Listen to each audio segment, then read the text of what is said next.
Alors bonjour à tous et bienvenue sur la chaîne de la Zik Family pour une nouvelle vidéo, technique cette fois, que vous étiez nombreux à attendre. Ça fait un sacré moment que je vous l'ai promise et je ne l'avais toujours pas réalisé pour la simple et bonne raison que j'avais pas pu avoir encore le matériel. Et maintenant que je l'ai, je vais enfin pouvoir rentrer dans le détail. Alors de quoi on va parler? Bah regardez, je pense que là vous avez une petite idée pour ceux qui connaissent un peu. Pour les autres, et d'une façon générale, on va parler des suspensions du pick-up, puisque c'est un élément indispensable, si ce n'est même l'élément primordial, quand vous avez une cellule camping-car amovible ou non d'ailleurs, sur un pick-up 4x4 ou 4x2, ils sont la plupart du temps 4x4, mais enfin, c'est possible aussi. Puisque vous l'avez sans doute déjà expérimenté, si vous avez vous-même un camping-car équipé d'une cellule, enfin un pick-up équipé d'une cellule, si vous êtes en suspension d'origine, c'est-à-dire totalement d'origine, hein, sans renfort particulier, sans boudin pneumatique, et que vous avez une cellule un peu imposante, c'est une catastrophe en tenue de route et en confort, puisque la configuration d'origine n'est pas vraiment prévue pour des charges aussi volumineuses qui génèrent du ballant et du roulis. C'est pas tant le poids, quoique quand on a des cellules de près d'une tonne, ce qui est le cas de la plupart d'entre nous avec des grosses cellules type Clémenceau, Tischer ou Knaus ou Henri Mag ou Loge Mobile pour les plus anciennes, puisque c'est vrai qu'aujourd'hui maintenant la mode est plutôt sur des plus petites cellules, mais enfin on est quand même tous concernés. Donc je vais essayer de vous faire quelque chose de détaillé, parce que j'ai mis un temps fou à choisir ce que je voulais qui soit le meilleur compromis pour mon usage à moi en fait, hein. Alors ce que je vais vous expliquer là n'a pas valeur d'exemple absolument unanime, c'est-à-dire que il ne faut pas spécialement choisir absolument tout ce qu'il y a là pour votre pick-up, mais en tout cas je vais vous donner des conseils de base et il faudra ensuite adapter en fonction du poids de la charge et de l'usage. Donc pour rappel, nous en ce qui nous concerne, on a une cellule Clémenceau qui doit peser pas loin d'une tonne sur un Mitsubishi L200 K74 double cabine de 2001. Donc les suspensions dessus sont d'origine au niveau des lames.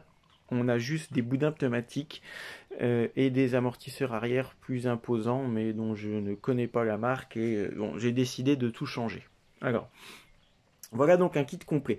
Pour bien faire, si vous avez quelque chose à changer sur votre pick-up pour l'adapter au montage d'une cellule, c'est tout ce qu'il vous faudrait aussi, hein. C'est-à-dire des lames, on va rentrer dans le détail après, hein. Des lames, les lames à l'arrière, avec tout l'accastillage qui va avec, et des amortisseurs arrière, amortisseurs avant. En fonction des pick-up, vous pouvez avoir à l'avant soit des barres de torsion, soit des ressorts. Moi, le L200 K74 est en barre de torsion. On garde celle d'origine, puisqu'on ne va pas le rehausser et qu'elles ne sont pas en fin de vie. Pour le moment, on les garde. Si vous êtes sur d'autres modèles avec des ressorts à l'avant, il serait peut-être bon aussi de changer les ressorts. Alors, pourquoi ce choix? Puisque moi, on partait du constat qu'on avait une charge qui était vraiment trop importante. Le pick-up était tout écrasé à l'arrière et mes boudins pneumatiques compensaient, mais c'est de la compensation artificielle en fait. Il ne faut surtout pas imaginer que les boudins pneumatiques suffiront à faire seul le travail, puisque leur gros tort à ces boudins, c'est de faire travailler le châssis différemment. En effet, là, quand vous avez les lames, donc ça, c'est les points de fixation au châssis. Ces points, ils ont été prévus par le constructeur pour faire travailler le châssis dans une certaine flexibilité. C'est normal, hein, tout châssis est flexible, il ne faut pas imaginer que c'est une poutrelle rail de chemin de fer rigide à 100%. Quand vous venez mettre le boudin pneumatique, qui en gros est situé là au-dessus, alors j'ai pas le pick-up sous les yeux, mais ça fera l'objet de la suite, hein, au moment du montage. Les boudins viennent induire une rigidité en fait. Ça travaille au milieu au lieu de travailler là sur la longueur. Et cette contrainte exercée là ici n'est pas celle qui est prévue d'origine. Et si on force trop, si on abuse trop, qu'on gonfle trop pour compenser la défaillance des lames d'origine, on se retrouve finalement avec un châssis qui encaisse des contraintes très importantes là où il n'est pas vraiment prévu pour les encaisser. D'autant plus si vous avez une grande cellule avec un grand porte-à-faux arrière qui fait travailler tout ça vraiment pas du tout comme c'est conçu à l'origine. Donc, partant de ce postulat, moi j'ai pas cassé le châssis, on a eu de la chance, l'ancien propriétaire était précautionneux, roulait tranquillement, parce que le type de conduite, hein, je l'ai déjà dit dans d'autres vidéos, joue énormément. Mais la conduite était tellement désagréable, limite dangereuse, ça talonnait en permanence. Les lames étaient usées à droite, donc le véhicule avait tendance à pencher à droite aussi, côté caniveau. Bref, il fallait revoir tout ça. Donc, moi, mon choix s'est porté, après moult recherches, sur du matériel australien de la marque OME, Old Man Emu, hein, de ARB. Donc tout ça, c'est australien.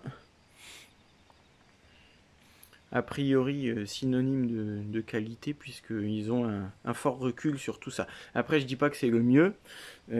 Chacun a ses propres convictions. Moi, j'ai pas encore testé non plus. J'ai fait confiance à beaucoup de retours, beaucoup d'avis, etc. Et le but ici, de toute façon, ça va être de faire le montage, de vous emmener pour le montage, et surtout de faire un retour d'utilisation après. Évidemment, c'est ce qui compte avant tout. Plus que la jolie présentation. Même si c'est vrai que ça a de l'allure, mais c'est pas le but de base, hein, loin de là.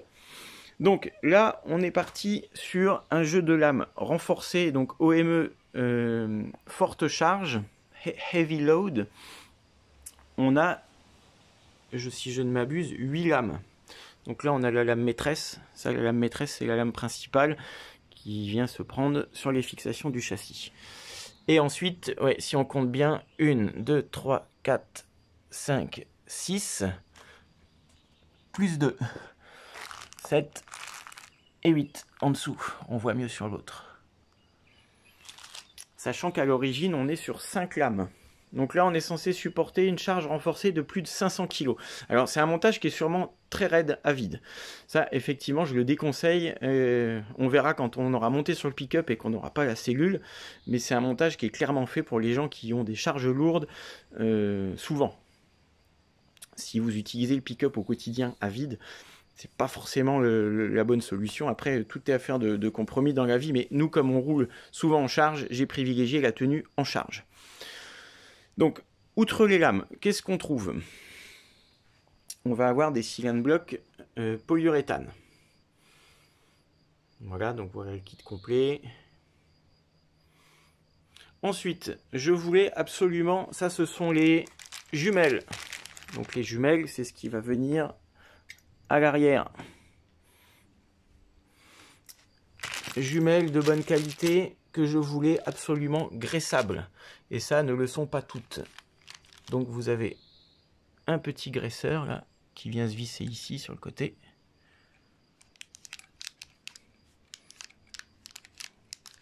Ouais, on verra plus tard. Mais vous voyez, l'idée c'est de pouvoir faire prolonger leur durée de vie. Donc il y en a des beaucoup moins chers que ça. Mais ça c'est zingué.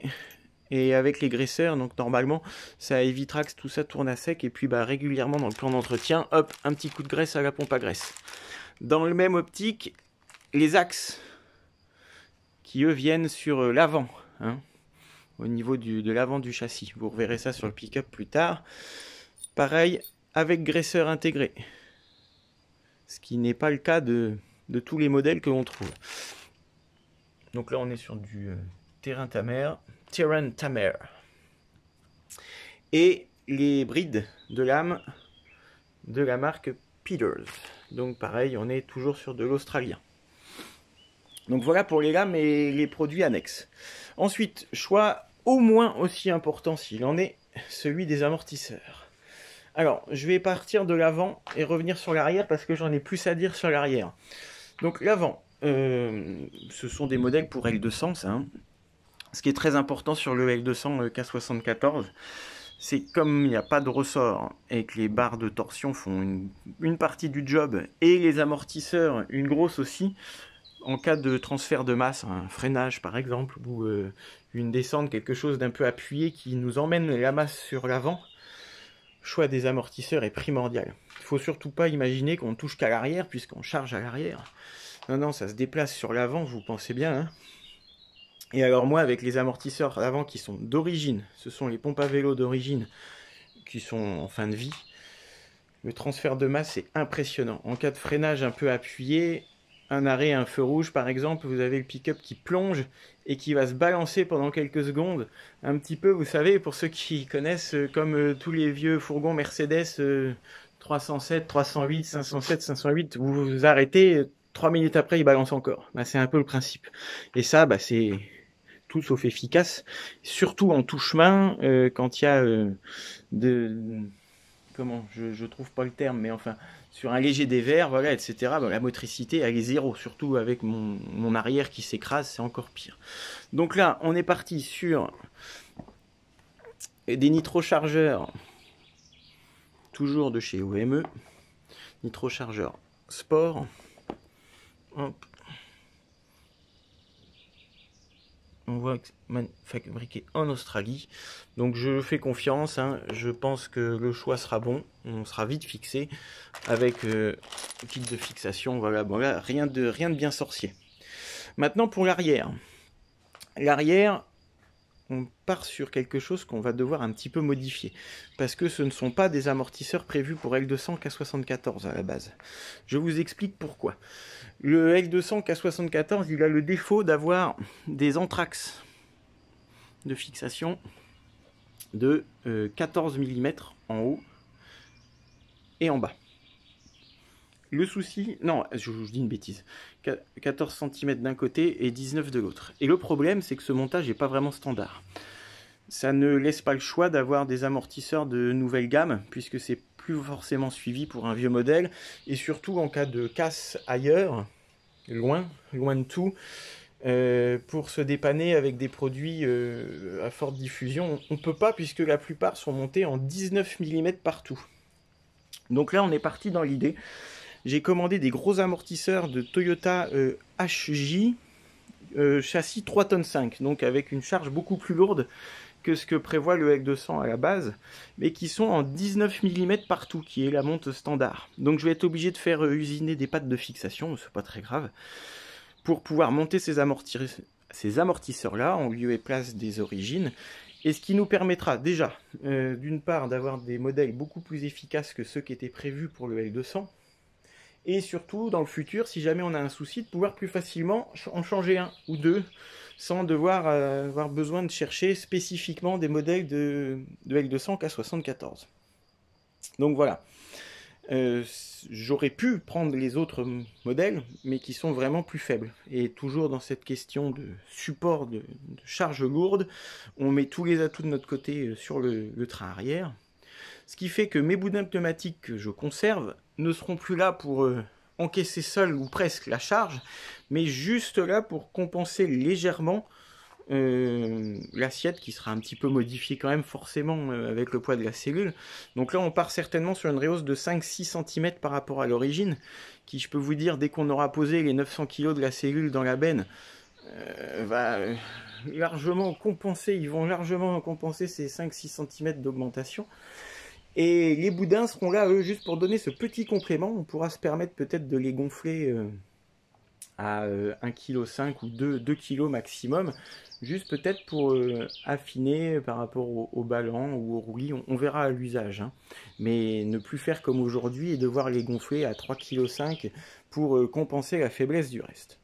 Donc voilà l'intégralité du matériel. Maintenant, la suite va se passer sur le pick-up dans une prochaine vidéo avec le montage le plus détaillé possible, j'espère, et puis surtout après le retour d'expérience avec la cellule en place, faire des tests un petit peu dans tous les styles de conduite, de terrain, etc. Bon, le montage va être relativement simple, c'est assez basique. Maintenant, ce qu'il faudra juste espérer, c'est qu'on ne soit pas complètement grippé sur le montage d'origine du pick-up, mais ça fait partie du charme du bricolage.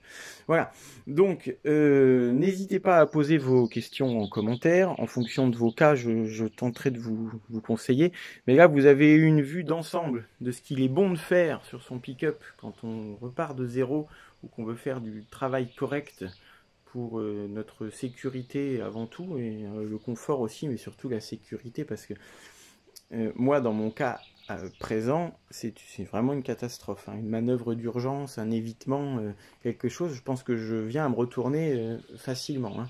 Je vous ferai pas une démo parce que j'ai pas plusieurs véhicules à disposition, j'en ai qu'un seul à casser, donc on va éviter de le faire. Mais voilà, donc très important. Maintenant, tout ce matériel provient d'une entreprise française, hein. Le matériel n'est pas français, mais j'ai traité avec quelqu'un qui est ici en France, qui est de très bons conseils. Maintenant, comme je lui ai dit, hein, je ferai surtout une vidéo de retour qui dira mon ressenti sur tout ça, en espérant que les conseils aient été bons. Donc c'est du matériel que j'ai pris chez Suspension 4x4. Se situe en Moselle. On a communiqué à distance, on a pas mal échangé, il m'a donné beaucoup de conseils. Il y en avait d'autres hein, aussi, des sérieux, c'est absolument pas le seul, mais c'est ce qui correspondait à mes attentes là et est disponible sur le moment. Voilà, donc je reviens vers vous très vite avec une autre vidéo. D'ici là, n'hésitez pas à vous abonner si ce n'est pas déjà fait.